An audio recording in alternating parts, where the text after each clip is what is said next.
If you could do only one thing to live a greener life, what would it be? I believe the secret to living the greenest life possible is to be a minimalist, to buy as little as possible, to consume as little as possible, and to simplify your life in a meaningful way that places value on what really matters: our relationships with other people and our experiences of the world. Join me on this fun quest for a minimalist lifestyle.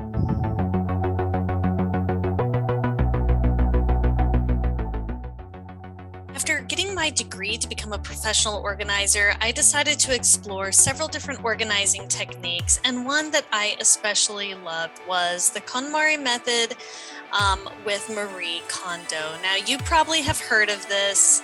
It was really popular back maybe about a decade or so ago, and it became an absolute craze, like the art of tidying up and discarding items that don't spark joy.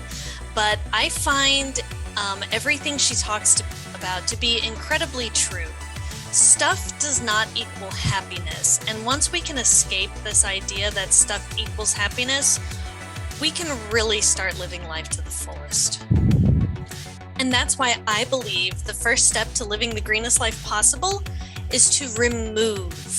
The first R in my 10R step program is to remove items from your home that are either no longer serving a purpose, items you no longer want, and anything that is environmentally harmful. So let's get to it.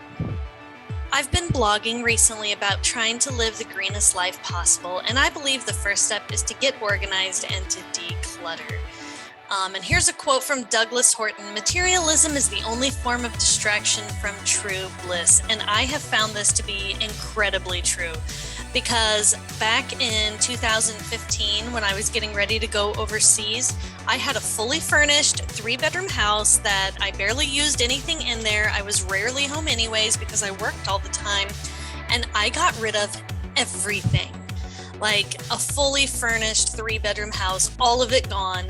And whatever was left, I could fit in the back of my Buick. And it was the most exciting and liberating experience of my life. So after doing a little research about the KonMari method, I decided to break down the steps into some easy, manageable ones for achieving a more minimalist lifestyle. I like to go room by room, and I'll go into more detail about my organizing process in another video. But in a nutshell, you need to prepare the area that you'll be scaling back on. So make sure you have a space that's clean. If you have a cluttered room, maybe clean out a little corner where nothing's being used so that you can stack things that you're either keeping or getting rid of. I like to clean the space as I go and tidy it up just because it makes it a lot easier, and things can get pretty dusty, so I always have a vacuum on hand. And then as I go through my piles of items to discard, I can put them into categories: items to sell, items to donate, items to repair, items to recycle, and items to discard. Now, my goal is to discard as little as possible. I wanted to become a professional organizer to help people organize their stuff without having to throw it into the trash can. So that's the step that I'm currently kind of stuck on, was what do we do with stuff that needs to be discarded? That's essentially trash. Now, after you've organized your piles and you have things to sell, there are a multitude of ways to sell. You can sell on eBay, you can sell on Amazon, you can sell on Craigslist, Facebook Marketplace, you can have yourself an old-fashioned yard sale. There are many ways to sell things. I've brought lots of used clothing to different thrift stores, and I don't have a lot of luck because most of what I wear is pretty out of style, but I have managed to make a couple of bucks. If you don't want to sell, another option is to donate. So recently I've been helping people organize their closets and their pantries. And when I come across food that is unopened and not expired, I donate it to local charities. But unfortunately, a lot of these charitable organizations get a lot of junk dumped on them. For example, don't bring food that's opened or any kind of cans that have been punctured or dented. Call first to check what kind of food they need. If you're bringing clothing items, make sure they're in good condition and that they're not stained or torn. If something is stained or torn or otherwise unfit for people to use, don't dump them on a donation. Put them in a box to repair them, or put a free sign on them and see if people will just take them away. Other items that get donated need to be clean, nothing that can grow mold.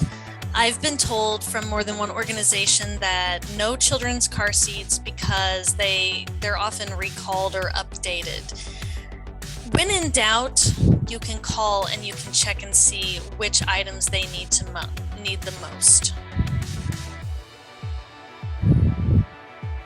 After the winter solstice, I purged my home and got rid of a ton of stuff.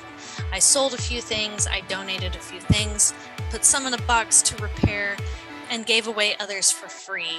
And I'm saving that box of items to discard because I'm trying to start an upcycling business and see if I can turn trash into treasure.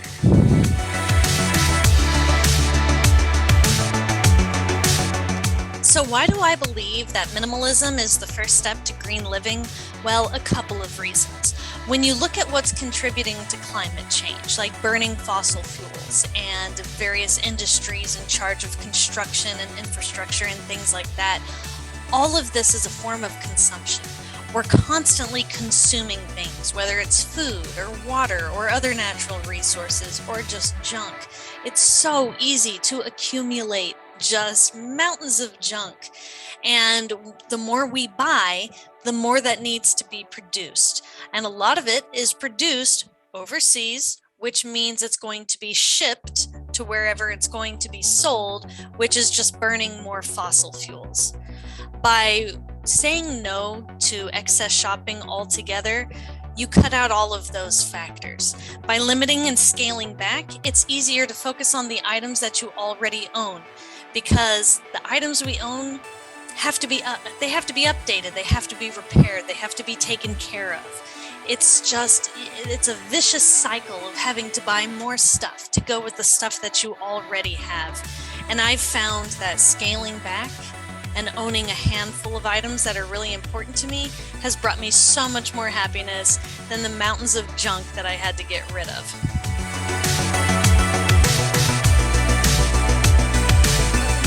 Items from your home, it's not just stuff that you don't want anymore, it's also environmentally harmful items, which I'm going to get more in detail about whenever I talk about step 2, which is to reduce.